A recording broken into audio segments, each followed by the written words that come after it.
One day the Prophet ﷺ stood up in the depths of the night.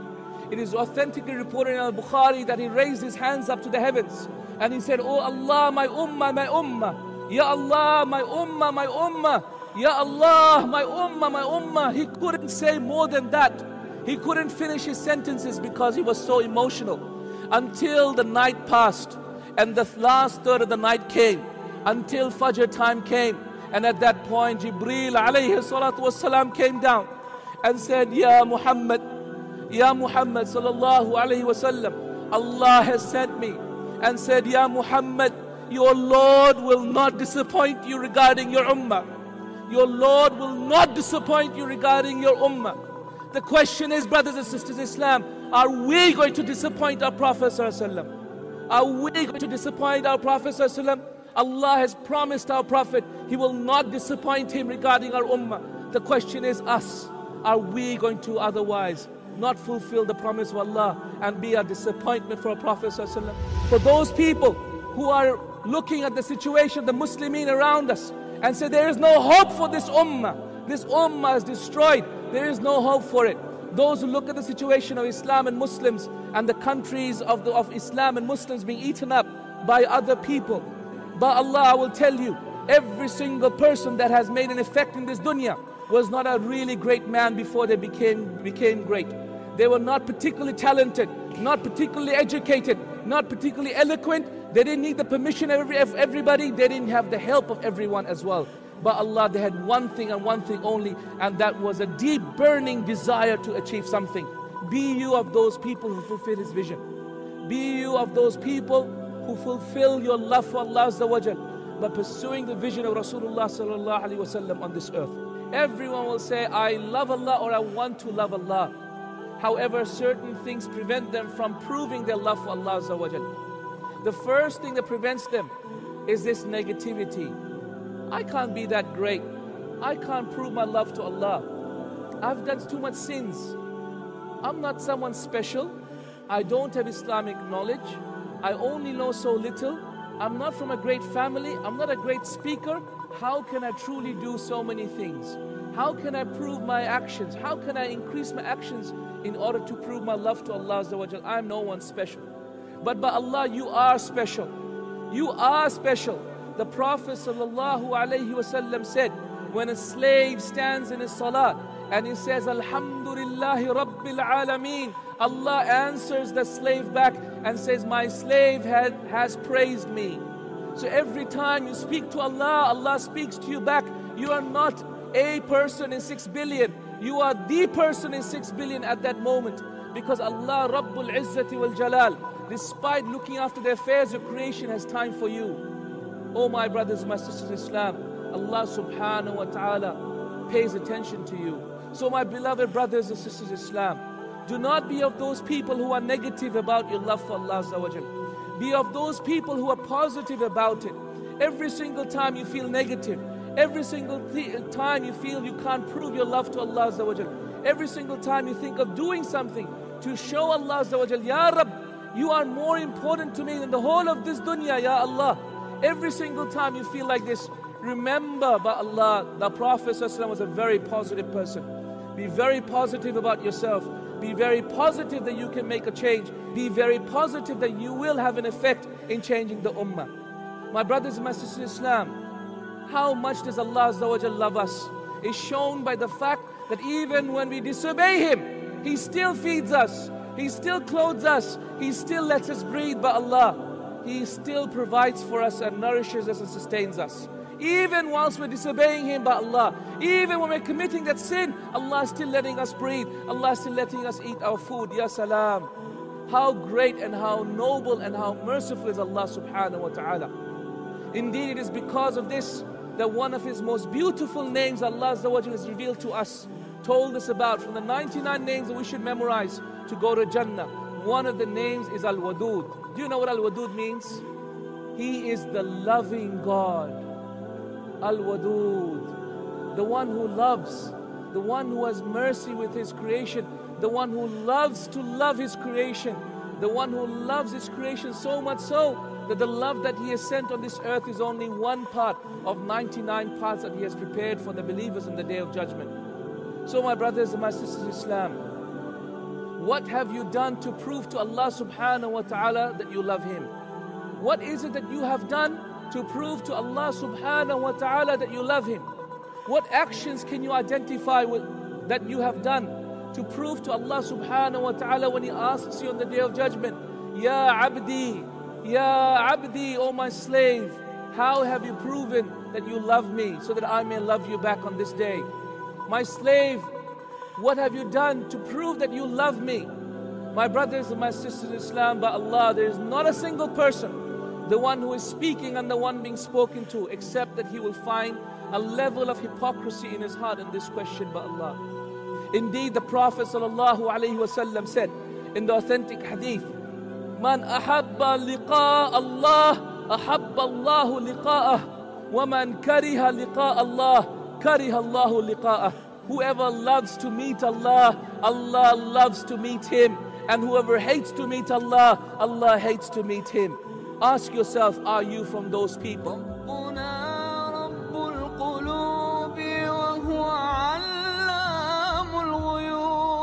في الشروق وفي الغروب نوره يهدي العصا ربنا رب القلوب وهو علام.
If you're talking about the concept, first of all, we wanted to show that Indonesia is not all terrorism.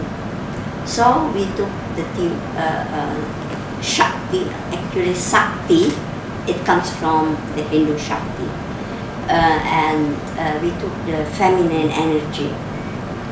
What we wanted to show is that the past has something to do with the present and the future. So this is an inspiration of the past that has its value for today and for the future. And Sakti is something that actually means you can do something which normal human being cannot do. Now, each artist was free to imagine what is Sakti for him or her. According to the Japanese culture, that Astari explained is that Sakti is actually in everyone. Saya mulai kenal Bu Carla itu mungkin lewat tulisan-tulisannya pada sekitar tahun 90-an, sebelum saya mulai bekerja di media, dan saya baru ketemu orangnya itu pada sekitar tahun awal-awal dekade 2000-an, mungkin 2000 atau 2001 di sebuah acara, dan saya baru tahu oh ini ada orang ini yang bernama Carla Bianpun gitu, karena tulisan-tulisannya tuh tajam dan bisa membuka pikiran awam saya gitu tentang apa sih seni yang sedang dia bicarakan gitu, bisa dengan mudah kita tangkap. Dia nggak berusaha bersusah payah untuk kelihatan berat, tapi dia bisa membahas itu dengan kritis gitu, dan dia lugas. Kalau dia nggak cuman menyenangkan galeri atau nggak, ini dia bisa kritis melihat bagaimana karya seni itu. Kalau soal perempuan, saya melihat dia tuh orang yang nggak cuman berwacana aja gitu soal pemberdayaan perempuan, soal bahwa perempuan harus diperjuangkan atau apa, karena dia sendiri juga berusaha menerapkan itu, keberdayaan itu pada dirinya sendiri gitu. Saya agak kaget ketika waktu pertama kali bertemu itu tahun awal-awal 2000-an itu, Bu Carla bilang dia masih naik sendiri, naik lemari sendiri untuk membenahi segala macam gitu, dan bukan orang yang senang bermanja-manja, dan itu tampak pada kekuatan tulisan-tulisannya menurut saya ya, dan pembelaan dia pada perempuan sangat terlihat dari tulisan-tulisannya. Keberpihakan dia ditunjukkan dengan bagaimana dia mengulas seni-seni yang dihasilkan oleh seniman-seniman perempuan gitu. Sebagai jurnalis, terus terang aja saya look up to her, karena buat saya Bu Carla itu contoh jurnalis yang nggak cuman nulis gitu, tapi dia juga terlibat aktif dalam apa yang dia kerjakan. Dia memberi passion di tempat itu, dan dia nggak mau cuman berjarak gitu, dia melebur jadi satu dengan itu, dan dia memperjuangkan apa yang dia yakini. Saya pikir Bu Carla bukan orang yang takut untuk berbeda pendapat dengan orang lain. Menurut saya Bu Carla itu orang yang sangat dedikatif pada apa yang dia lakukan gitu. Kalau dihitung dari sekarang sampai ke rentang waktu saya pertama kali ketemu beliau saja, itu kan udah panjang sekali kan, dari sudah belasan tahun. Itu masih harus ditarik lagi lebih ke belakang ketika dia mulai menulis itu.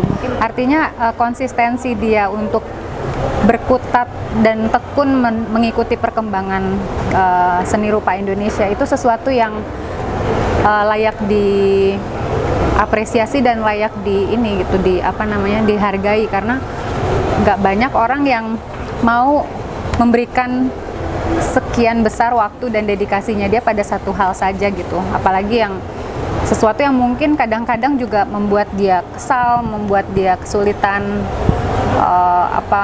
harus bertentangan sama teman-temannya gitu.